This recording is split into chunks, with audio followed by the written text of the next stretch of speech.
Olá, seja muito bem-vindo. Na aula de hoje vamos falar sobre a Conjuração Baiana, que também ficou conhecida como a Revolta dos Alfaiates, movimento político que ganhou esse nome devido à participação dessa classe em si, os alfaiates, que apoiaram bastante a revolta. Você sabia que ideais iluministas, eles atiçaram a população da Bahia para tentar libertar o Brasil de Portugal? Se não, então continue comigo e descubra essa fascinante história nacional. Mas depois da vinheta, segue vinheta.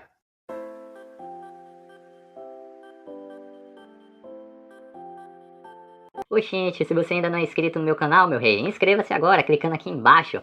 Foi um movimento que contou também com a ajuda ali de algumas pessoas da alta sociedade, como nobres, como médicos, como padres. Mas a grande parte das pessoas do movimento eram pessoas humildes, como comerciantes, alfaiates, entre outros. Era um movimento emancipacionista, isso porque buscava libertar o Brasil de Portugal. O contexto desse movimento é muito importante para entendê-lo. Quem governou a capitania da Bahia de 1788 a 1801 foi o governador Fernando de Portugal e Castro. Essa população ela estava muito insatisfeita com seu governo, isso porque o preço das coisas estava muito elevado e faltavam alimentos básicos na mesa dos baianos. E enquanto a população ela fervilhava em queixas, ao mesmo tempo ela fazia saques nos açougues, porque lhes faltava carne, em mercados, e assim passaram um arrastão ali geral. Onde chegaram em uma das revoltas, estavam estourando em lugar após outro, até incendiarem o Pelourinho. Esse cenário geral ele começou alguns anos antes, quando foi definido que Salvador não mais seria a capital do Brasil, agora seria transferido para o Rio de Janeiro.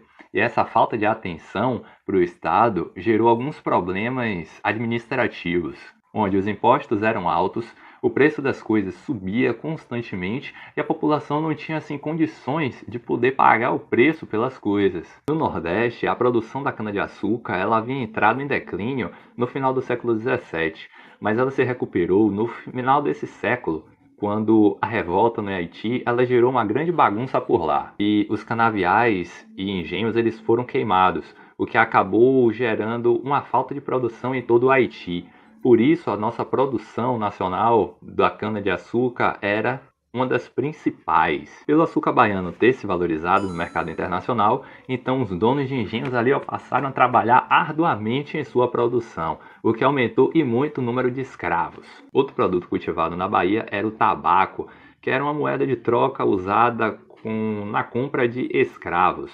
Essa era uma prática ilegal, feita pelo mundo com outros países, o que também violava o pacto com o colonial, que o Brasil só podia comercializar com os portugueses. Então, para evitar isso, a corte portuguesa ela estabeleceu várias leis sobre isso. A intenção dessas leis era de controlar mais o comércio internacional que era feito por aqui. Então, para isso foi estabelecido que alguns alimentos deveriam ser cultivados para assim evitar o desabastecimento e a fome. Mas como a grande preocupação era com o lucro, então os grandes latifundiários eles resistiram, né? Não, que nada, eu vou largar minha cana de açúcar e tá enchendo meus bolsos, botando comida aqui na minha mesa pra plantar agora mandioca? Comigo não, vá outro e plante.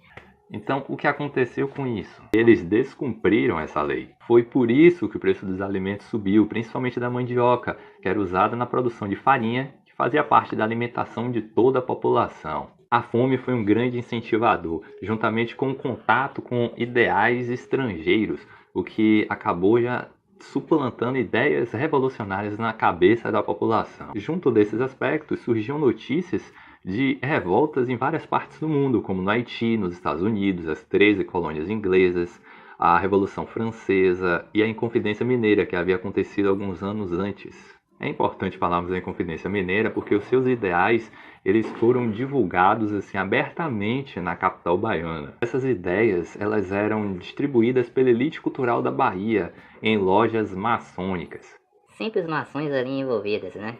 onde eles falavam das revoltas que haviam tido sucesso, sim, em libertar os grupos da opressão. Haviam 6 principais motivos de revolta que a Conjuração Baiana adotou, que eram entre eles o fim da escravidão, a abertura dos portos, o fim do preconceito, o aumento salarial para os soldados, Só para soldados. a proclamação da República e a diminuição dos impostos.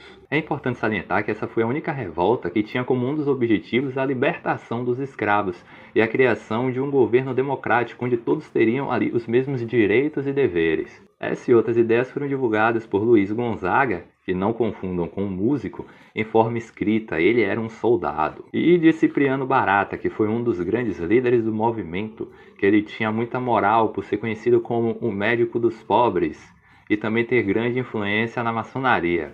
Claro que na maçonaria, né? A revolta então estava marcada e foi no dia 7 de agosto de 1798 que o movimento estourou. Os membros da revolta estavam distribuindo panfletos em frente a igrejas e ruas da capital, quando foram presos pela polícia. A ação ela foi rápida porque um dos membros do movimento, um ferreiro, ele acabou delatando todo mundo para o governador da Bahia, relatando o dia e a hora em que o movimento iria acontecer. O governo baiano então se organizou e agiu antes que o movimento acontecesse. Eles prenderam muitas pessoas, muitos foram expulsos do Brasil e os seus 4 líderes eles foram executados em praça pública e os seus corpos foram expostos lá, para servir de exemplos, como sempre acontecia ali na época, ali na Praça da Piedade em Salvador. Assim como na Inconfidência Mineira, os membros do movimento que foram presos acabaram delatando seus companheiros. E assim, uma cadeia de gente acabou sendo presa ali. A gente vai ficando por aqui. Se você gostou desse vídeo, dê o seu joinha. Beijinho, beijinho, abraço e tchau!